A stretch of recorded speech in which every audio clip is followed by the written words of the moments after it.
Perkenalkan, nama saya Joseph Ferry Kurniawan dari kelas P nomor absen 15. Di sini saya akan memaparkan materi saya mengenai memajukan agroindustri di Indonesia.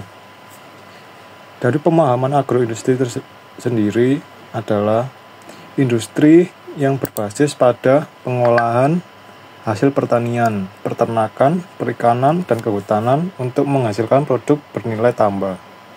Industri ini mencakup berbagai aktivitas mulai dari pengolahan bahan mentah menjadi produk setengah jadi atau produk jadi, distribusi, hingga pemasaran. Jenis-jenis agroindustri dapat dikelompokkan berdasarkan produk yang dihasilkan, seperti agroindustri pangan, bioenergi, dan non-pangan. Agroindustri pangan meliputi pengolahan hasil pertanian menjadi makanan atau minuman, seperti pengolahan biji-bijian menjadi tepung, susu menjadi keju, dan buah-buahan menjadi jus dan selai. Yang kedua, agroindustri bioenergi. Berfokus pada produksi energi terbarukan seperti biodiesel dari kelapa sawit, bioetanol dari tebu, atau biomasa dari limbah pertanian. Sementara itu, agroindustri non-pangan mencakup pengolahan bahan baku alami untuk produk seperti tekstil dari serat kapas, kertas dari kayu, atau barang kerajinan dari bambu dan rotan. Selain itu, ada pula agroindustri berbasis peternakan seperti pengolahan daging menjadi sosis atau pengawetan ikan menjadi ikan kaleng. Setiap jenis agroindustri berkontribusi pada pemanfaatan sumber daya alam secara optimal, peningkatan nilai tambah, dan terciptanya lapangan pekerjaan. Selanjutnya, ada beberapa alasan mengapa kita harus memajukan agroindustri di Indonesia. Pertama adalah agroindustri sangat penting bagi ekonomi nasional. Alasan pertama yaitu agroindustri dapat meningkatkan nilai tambah produk pertanian. Yang kedua, agroindustri dapat menyerap tenaga kerja. Contohnya, dari pabrik-pabrik yang ada di sana bisa untuk menambah pekerjaan dari sektor petani maupun pekerja pangan lainnya. Ketiga yaitu agroindustri dapat mengurangi ketergantungan pada barang impor, sehingga kita tidak hanya mengimpor tetapi juga mengekspor. Kemudian alasan yang keempat, agroindustri adalah untuk mendorong pertumbuhan ekspor, seperti yang ada di alasan ketiga tadi.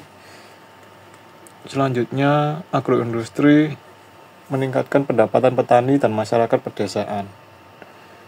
Berikut ada contohnya, yaitu negara-negara seperti Thailand berhasil memanfaatkan agroindustri untuk meningkatkan bahan ekspor produk pertanian olahan seperti beras dan buah-buahan tropis.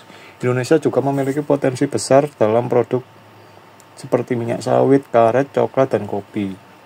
Selanjutnya ada peluang agroindustri.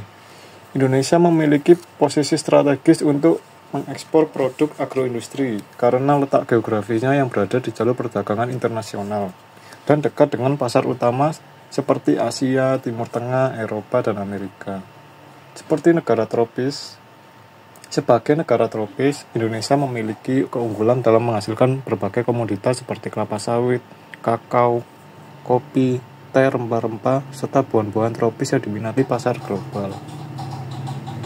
Selanjutnya, ada beberapa strategi untuk memajukan agroindustri di Indonesia. Yang pertama, ada pengembangan teknologi. Dengan pengembangan teknologi ini dapat adopsi teknologi modern untuk meningkatkan efisiensi dan kualitas produk, sehingga mempengaruhi hasil produk agroindustri yang dihasilkan di Indonesia. Strategi yang kedua adalah penguatan infrastruktur. Tanpa adanya infrastruktur yang memadai, maka produksi agroindustri di Indonesia akan terhambat ataupun itu dapat tidak berkembang, seperti membangun jalan, pelabuhan, dan gudang untuk mendukung distribusi hasil agroindustri itu sangat penting. Kemudian strategi yang ketiga adalah peningkatan SDM atau sumber daya manusia. dengan cara pelatihan dan pendidikan meningkatkan keterampilan tenaga kerja sehingga lebih memadai dalam mengolah produk agroindustri di Indonesia. Selanjutnya yang keempat adalah memperluas akses pasar, yaitu membangun jejaring pasar lokal dan internasional sehingga kita tidak hanya mengimpor namun bisa mengekspor. Kemudian yang selanjutnya ada beberapa dampak positif agroindustri yang maju. Yang pertama adalah meningkatkan kesejahteraan petani dan pelaku usaha kecil. Yang kedua, menurunkan tingkat pengangguran melalui penciptaan lapangan tenaga kerja.